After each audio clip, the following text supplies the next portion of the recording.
मुझे फिर से मारा पीटा, मुझे गला दबाए, छत से फेंकने की कोशिश की और मेरी मम्मी को अकेला पाके बहुत मारा है, पीटा है, गाली गलौज करी, चप्पलों से, लातों से, हर तरह से। इतनी पैरों में से मारा, इतनी गंदी गंदी गाली है। मेरे कपड़े फाड़ दिए मेरे ससुर ने। पैरे में से उन्होंने सीढ़ियों से धक्का मारा, लाते मारी, गाली गलौज करी, गला दबाया मेरे से कपड़े फाड़ दिए। मेरे नंदोई ने, मेरे ससुर ने, मेरे देवर ने मेरे रेप करने की कोशिश की। और मेरा पति सामने खड़ा देखता रहा। वो सबके सब इतने गंदे नीचे ना। माँ बाप का एक सपना होता है बड़ा प्यारा सा कि उनकी बेटी जिस घर ब्याह कर जाए उस घर में वो अपने मायके जैसा प्यार पाए। लेकिन आज के ज़माने में भी कुछ लोग ऐसे हैं जो बहू को सिर्फ पैसे खसूटने का सामान समझते हैं। ऐसा ही केस लाइव न्यूज़ 100 आपके सामने लेकर आया है, जिसमें घर टूट रहा है शादी के इतने साल बाद भी। आज भी उसको किसी भी तरह की बहू जैसी तो कोई भी व्यवहार उसके साथ है ही नहीं। सिर्फ पति ही नहीं, उसके घर वाले, ससुराल वाले भी उसके साथ बहुत ही बुरा बर्ताव करते हैं। मेरा नाम सावित्री है। मेरी शादी जो है कमल किशोर से 25/4/2012 को ग्वालियर में हुई थी, जिनसे मुझे एक बेटा भी है जो 6 साल का है। हमारी शादी पूरी हिंदू रीति रिवाज से हुई है। और शादी से ही मेरे ससुर जी हैं, वो बार बार मुझे दहेज के लिए, मेरी फैमिली वालों को बार बार डिमांड करते जा रहे हैं। तो जैसे ही सगाई हुई है, अगले दिन उन्होंने जो है अपनी डिमांड रखना शुरू कर दिया है। आज सगाई करी है और कल उन्होंने अपनी डिमांड बढ़ा दी है। सगाई कैंसिल करके उन्होंने मेरे पापा को मुरैना पैसों की रकम को बढ़ाने के लिए बुलाया। फिर उसके कुछ दिन बाद जो है एक बाइक की डिमांड की है और फिर ऐसे ही उनकी लगातार डिमांडें बढ़ती चली गई। जैसे तैसे मेरे पापा ने पैसों का अरेंजमेंट करके मेरी शादी कराई है। फिर कुछ साल के बाद ही मेरे ससुर ने और 15 लाख रुपए की डिमांड रखी। 15 लाख की डिमांड सुनकर मैं थोड़ी सी डर गई और फिर मैंने कहा कि देखो, ये पॉसिबल नहीं है मेरे घर वालों के लिए 15 लाख की डिमांड को पूरी करना। तो मेरी वो डिमांड को पूरी ना करने पे मेरे ससुराल वालों ने मुझे बहुत मारा है। मेरे पति ने भी मुझे सबने ही मिलके मुझे बहुत मारा है। फिर बाद में मैंने अपने फैमिली वालों को ये बताया ऐसी बात है। तो उन्होंने कहा, मेरे ससुराल वालों में सास ससुर ने सबने कहा है कि अब मैं तुम्हें घर में नहीं रहने दूंगा अगर अपने मायके से पैसे नहीं लेके आओगे तो। पर मैं क्या करती, जैसे तैसे बात को संभालने की कोशिश की, पर बात धीरे धीरे मेरे हाथों से निकलती चली गई। मेरे पति का टॉर्चर करना, मारपीट करना बहुत ज़्यादा बढ़ गया। यहाँ तक कि उन्होंने मुझे 2017 में जहर खिला के मारने की कोशिश करी, मेरे ही सास ससुर के कहने पे। रामलाल कुंदनलाल हॉस्पिटल ले गए, वहाँ मेरा ट्रीटमेंट चला। तो उससे पहले ही मेरे पति ने मुझे धमका दिया था, अगर कभी भी अगर तुमने मेरे खिलाफ़ या मेरे घर वालों के खिलाफ़ कुछ भी बोला तो मैं इस छोटे से मेरे बच्चे की जान ले लेंगे और उसे मार के काट के कहीं फेंक देंगे। मैं इतनी डर गई कि मैंने मेरे पति के बारे में कुछ नहीं किसी को बताया। ट्रीटमेंट ख़त्म होने के बाद में मैं सीधा अपने मम्मी पापा के यहाँ मायके चली आई। फिर यहाँ पे 2017 को फिर मैंने कंप्लेंट कराई है मेरे इन लॉज और मेरे हस्बैंड के ख़िलाफ़। फिर हमारा 1 साल तक मीडिएशन सेंटर में केस चला है, वहाँ बातचीत हुई है, सेटलमेंट करने की मेरे हस्बैंड ने कोशिश करी है। फिर वहाँ पे उन्होंने बोला है कि देखो नेक्स्ट टाइम से ऐसा नहीं होगा। तो फिर मैंने उनकी बातों में मैंने सोचा कि चलो ठीक है, एक मौका दे के देखते हैं अपने छोटे से बच्चे के लिए। तो 2018 में जो है हमारा सेटलमेंट हुआ। कुछ दिन तो ठीक रहा, फिर से इनके कमल के मम्मी पापा ने फिर से लड़ाई झगड़ा शुरू कर दिया, मारपीट करने को बोला कि तुमने हमारी कंप्लेंट कराई है, अब तो यही ठीक है कि हम तुम्हें यहाँ से बाहर निकाल दें और तलाक दे के ही रहेंगे। कमल भी उनकी बातें मानते गए और हर तरह से मुझे मारना पीटना, गाली गलौज करना, बुरी तरह से टॉर्चर करना, मेरे मम्मी पापा को गाली गलौज करना शुरू कर दिया उन्होंने। यहाँ तक कि छोटे से बच्चे मेरे विहान को भी नहीं छोड़ा, वो इतनी गंदे तरीके से मारते थे ना कि उसके गालों पे निशान आ जाते थे। मैं जब बीच में बचाने जाती थी तो उन्होंने मेरे राइट वाले कान में इतनी ज़ोर से मारा कि मेरा 30% कान जो डैमेज हो गया। मैं इतनी ज़ोर से मारा कि मेरा 30% कान जो डैमेज हो गया, जिसके लीगल पेपर भी मेरे पास है मेडिकल के। फिर उसके बाद में उन्होंने मुझे डराने के लिए 2 बार सुसाइड अटेम्प्ट किए हैं खुद से। रात के 12 बज रहे, 1 बज रहे, मैं इतनी डर जाती, इतनी कोशिश करती कि भैया मत करो।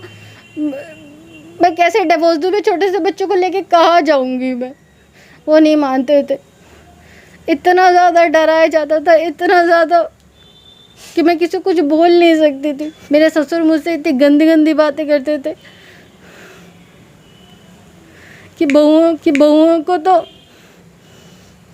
हमारे घर की बहुएं हर किसी के साथ सोएंगी, चाहे वो देवर हो, चाहे ससुर हो, चाहे नंदोई हो। हमारे घर की बहुएं हर किसी के साथ सोएंगी, चाहे वो देवर हो, चाहे ससुर हो, चाहे नंदोई हो। और मैं तुम्हारे अंदर ये डालूंगा। इतने गंदे उनके शब्द होते थे। मैंने अपने हस्बैंड को बताने की कोशिश की, पर मेरे हस्बैंड बिल्कुल नहीं मानते। तो पूरी तरह से अपने मम्मी पापा का फेवर करते थे। यहाँ तक कि घर में खाना पीना सब कुछ मेरे इन लॉज के कहने पे ही होता था। अगर वो मना करते थे तो घर में खाना पीना भी नहीं आता था। सब के सब मेरे रेंट वाले घर पे आए हैं और मेरी मम्मी को अकेला पाके बहुत मारा है, पीटा है, गाली गलौज करी, चप्पलों से, लातों से, हर तरह से। इतनी बेरहमी से मारा, इतनी गंदी गाली के मेरे कपड़े फाड़ दिए मेरे ससुर ने। अगर मैं नहीं था वहाँ पे जाकर बचाने का कोई भी नहीं था। तो आप लोगों ने किसी की मदद नहीं ली, किसी को बुलाया नहीं? जोर से लगे मेरे घर के ऊपर जो मेरे मकान मालिक है वो आई वहाँ पे कि क्या शोर हो रहा है, क्या हो रहा है। जैसे ही वो आई हैं, इतने में मेरे ससुर सास सब मार मूर के हमें इतनी बेरहमी से उन्होंने सीढ़ियों से धक्का मारा, लाते मारी, गाली गलौज करी, गला दबाया, मेरे से कपड़े फाड़ दिए। मेरे नंदोई ने, मेरे ससुर ने, मेरे देवर ने मेरा रेप करने की कोशिश की। मेरा गला दबाया, मेरे से कपड़े फाड़ दिए। मेरे नंदोई ने, मेरे ससुर ने, मेरे देवर ने मेरा रेप करने की कोशिश की। मेरा पति सामने खड़ा देखता रहा वो सब। मेरा पति सामने खड़ा देखता रहा वो सब। सबके सब इतने गंदे नीचे ना। फिर मेरे पड़ोसन ने हेल्प के लिए आई है। फिर उन्होंने कहा 100 नंबर पे कॉल लगाओ। तब तक वो सारे के सारे भाग गए। फिर पुलिस वाले मुझे और मेरी मम्मी को हॉस्पिटल ले गए। मेरे बच्चे को भी मारा उन्होंने बहुत गंदे तरीके से। फिर वहाँ से हमारा ट्रीटमेंट हुआ। फिर वहाँ से शाम के 6 बजे फिर मैं वहाँ थाना पुलिस मंडावली गई हूँ। फिर वहाँ पे मैंने एसआई प्रदीप से बात करी है। वहाँ से बात करने के उन्हें समझाया कि आज मेरे साथ यही सब हुआ है। फिर उन्होंने 2 बार मेरे पति कमल को फ़ोन लगाया है, पर उनके कहने के बाद भी कमल वहाँ नहीं आए हैं। और आज 2 महीने होने जा रहे हैं। आज तक मेरी किसी भी कंप्लेंट पर कमल और उनकी फैमिली के खिलाफ कोई एक्शन नहीं लिया गया। तो आप किस तरह से सरवाइव कर रही हैं? आपके पास छोटा सा बच्चा है, उसको लेके कैसे आप सरवाइव कर रहे हैं? मेरे जो पापा हैं, मेरे फादर, वही हमारे घर का राशन भर रहे हैं, वही हमारे घर का रेंट भर रहे हैं।